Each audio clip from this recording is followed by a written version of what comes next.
کہ لڑکے کی طرف سے عقیقے میں کیا قربانی کی جائے گی اور لڑکی کی طرف سے کیا ہوگا۔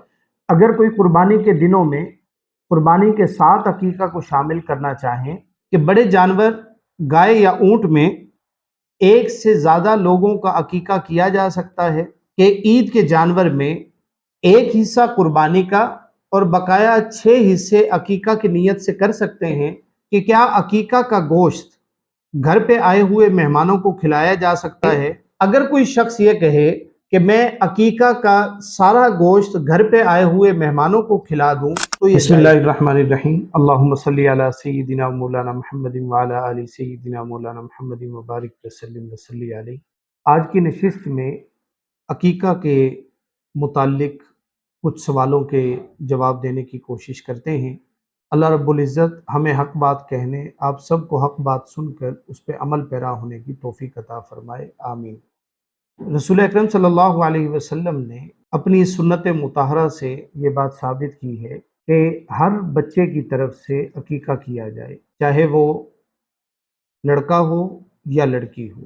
رسول اکرم صلی اللہ علیہ وسلم نے فرمایا کہ لڑکوں کا عقیقہ کیا کرو مال غلام عقیقہ، اور فرمایا کہ اس کی طرف سے خون بہاؤ اور اس سے تکلیف ہٹاؤ۔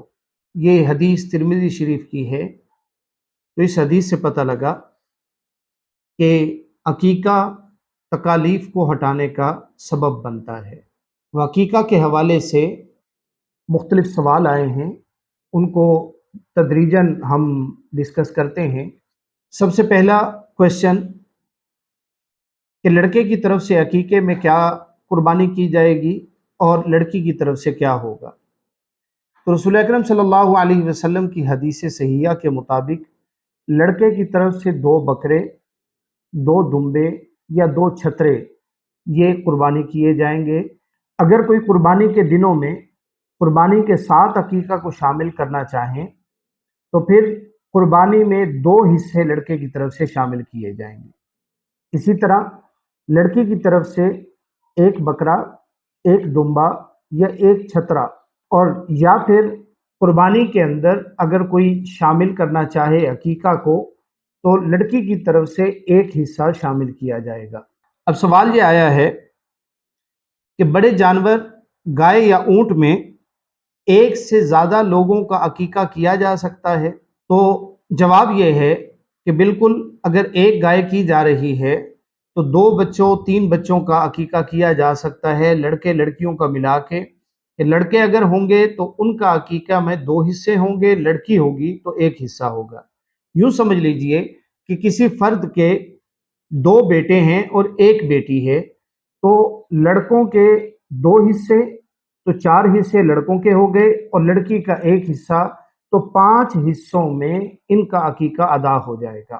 دوسرا سوال یہ ہے کہ عید کے جانور میں ایک حصہ قربانی کا اور بقایا 6 حصے عقیقہ کی نیت سے کر سکتے ہیں؟ تو اس کا جواب یہ ہے کہ بالکل اس طرح کرنا جائز ہے، اور یہ پاسیبل ہے کہ 6 حصے اپنے بچوں کی طرف سے عقیقہ کے طور پہ کر دیے جائیں، اور صاحب خانہ وہ 1 حصہ اپنی طرف سے کر دے، تو یہ جائز ہے۔ اگر کوئی شخص یہ چاہے کہ قربانی کے جانور میں ہی عقیقوں کے فرض سے بھی سبق دوش ہو جائے، تو اس کے لیے آسان سا طریقہ یہ ہے کہ ہم یوں سمجھ لیتے ہیں کہ کسی شخص کے 3 لڑکے ہیں اور ایک جانور میں 7 حصے ہوتے ہیں۔ ایک حصہ صاحب خانہ کی طرف سے قربانی کا ہو جائے گا، اور ہر لڑکے کی طرف سے 2 حصے ہونے کی وجہ سے 6 حصے عقیقے کے ہو جائیں گے۔ اس طرح ایک ہی جانور میں صاحب خانہ کی طرف سے قربانی بھی ہو جائے گی، اور اس کے 3 لڑکوں کی طرف سے عقیقہ بھی ادا ہو جائے گا۔ سوال یہ ہے کہ کیا عقیقہ کا گوشت گھر پہ آئے ہوئے مہمانوں کو کھلایا جا سکتا ہے؟ تو جواب اس کا یہ ہے، بالکل اس کا حکم قربانی کی طرح ہی ہے۔ قربانی کے گوشت کی تقسیم اس طرح سے ہوگی کہ اس کے 3 حصے کیے جانے چاہیے۔ ایک حصہ غرباء و مساکین کے لیے ہو، دوسرا حصہ رشتہ داروں کے لیے ہو، اور تیسرا حصہ بذات خود اپنے لیے ہو۔ ہاں، اگر کوئی یہ چاہے کہ میں یہ پورا کا پورا حصہ وقف کرنا چاہتا ہوں، پوری قربانی وقف کرنا چاہتا ہوں، تو اس کے اندر یہ اللہ تعالیٰ نے بندے کو اختیار دیا ہے کہ وہ سارا کا سارا گوشت غرباء میں تقسیم کر دے، یہ اختیار اس کے پاس ہے۔ اگر کوئی یہ کہے کہ میں سارا کا سارا صرف اپنے رشتہ داروں میں تقسیم کرنا چاہتا ہوں، اللہ نے اس کا بھی اس کو اختیار دیا ہے۔ اگر کوئی یہ کہے کہ میرے گھر کی فیملی بڑی ہے، اگر میں 3 حصوں میں کروں تو گھر کے لیے گوشت کچھ نہیں بچے گا، تو وہ سارا کا سارا بذات خود بھی رکھ سکتا ہے۔ لیکن افضل یہ ہے کہ اگر ایک ہی قربانی کی جا رہی ہو، پھر اس کو تقسیم کر کے کیا جائے، غرباء کا حصہ بھی دیا جائے، رشتہ داروں کا الگ سے حصہ دیا جائے، اور ساتھ ہی اپنے گھر کے افراد کا بھی خیال رکھا جائے، ان کے لیے بھی گوشت رکھا جائے۔ اب اس سوال کے تناظر میں اگر کوئی شخص یہ کہے کہ میں عقیقہ کا سارا گوشت گھر پہ آئے ہوئے مہمانوں کو کھلا دوں تو یہ جائز ہوگا، کیونکہ عقیقہ کے گوشت کا بھی وہی حکم ہے جو قربانی کے گوشت کا ہے۔ اللہ رب العزت ہمیں عمل کرنے کی توفیق عطا فرمائے۔ جزاک اللہ خیر۔ السلام علیکم ورحمۃ اللہ وبرکاتہ۔